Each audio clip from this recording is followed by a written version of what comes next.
Hey guys, today I'm back with another video, and this time I've got the Samsung Galaxy J4 along with me. So we're gonna make a video and check out how it finds. So the J4 was released in May 2018, and this is a rather budget offering by Samsung. You know, it has a plastic body, but it has dual SIM along with. So the spec sheet reads that it has got 2 GB RAM, 16 GB ROM. It has got a 720p display, although it's a Samsung AMOLED display, so it's a very good display, I must say. It has got Samsung's own Exynos 7570 quad-core processor, along with the battery is a 3000 mAh. It also is. It also has 13 megapixel rear camera along with the front-facing 5 megapixel camera. So the specs are not much that great and not home to write about, but it's a budget offer, so we'll see how it finds. So the J4 is a round device. It has a 16:9 traditional aspect ratio, so it's none of that trendy modern 18:9. To me 16:9 is a lot better, so it all down to taste, and it's running the latest Samsung Experience software. This is Samsung Experience. You can see software information. This is Samsung Experience 9 is running latest Android 8.00, and the security patch is 1st July.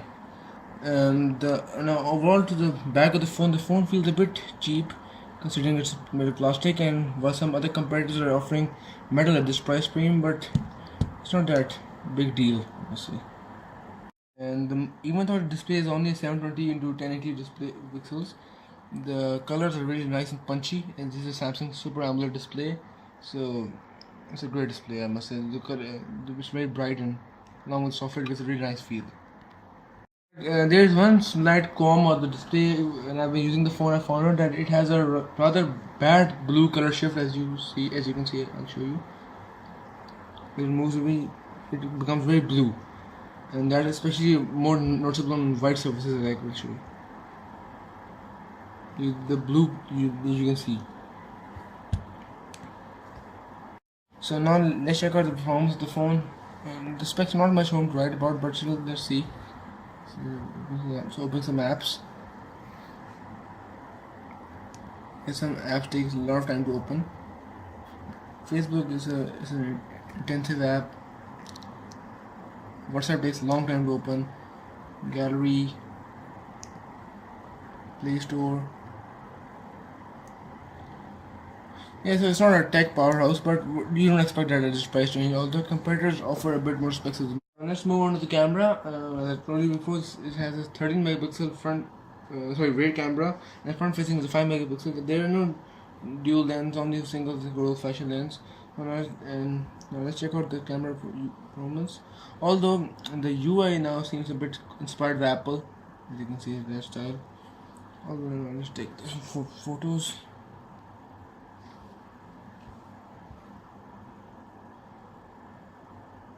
This is rather trashy paint can. It's not focusing as much as I would like. Let's move over a bit. Yeah, that's better. And now this is some cards I have.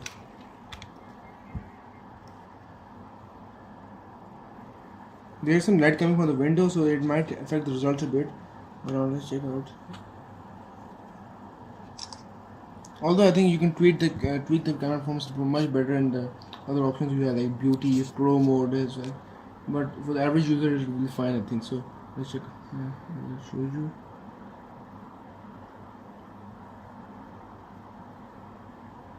It's a rather good photo.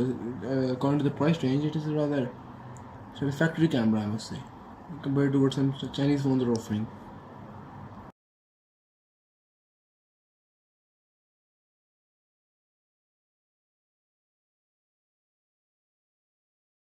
Talk about the software. Samsung's phones were known a lot for having slow, unreliable software with a lot of added bloatware, such as the recently departed TouchWiz. On this, however, it has the Samsung Experience, and it is a rather colorful and easy to use software. It's more fluid than TouchWiz, I must say. Although you get some bloatware from what do you got, like Microsoft apps, like who uses LinkedIn right now nowadays.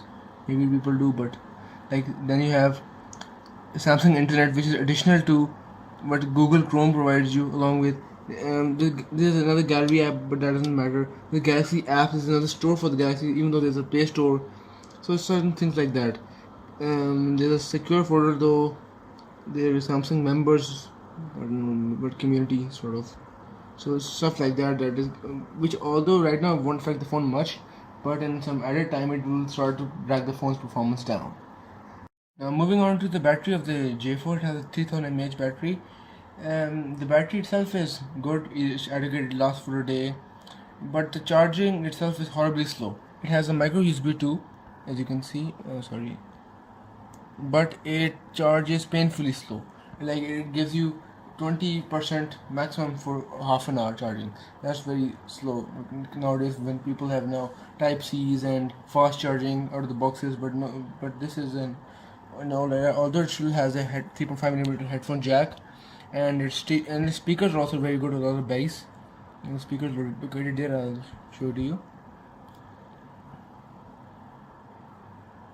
Let me open some music. So the speakers, as you can see, the bass is very nice. I'm feeling the bass here.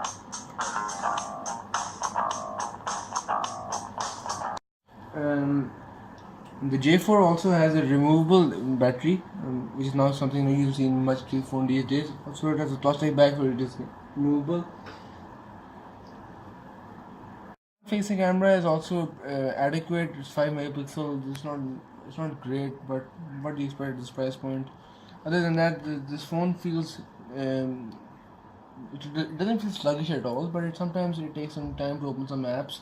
So it's not the greatest part of as you would expect this price range, but it's a good phone. I think it's a good phone to buy. Plus it has Samsung's UI, but it won't last long. It will last for a year or two, then it will start going horribly slow and bad. So I think this is a good temporarily buy, and for something you need to constantly change it. So that's it. Guys, that was my video review of the Samsung Galaxy J4. It's an adequate phone, and I think you should buy it if you're just looking for this price range. So, thanks for watching, guys. Bye.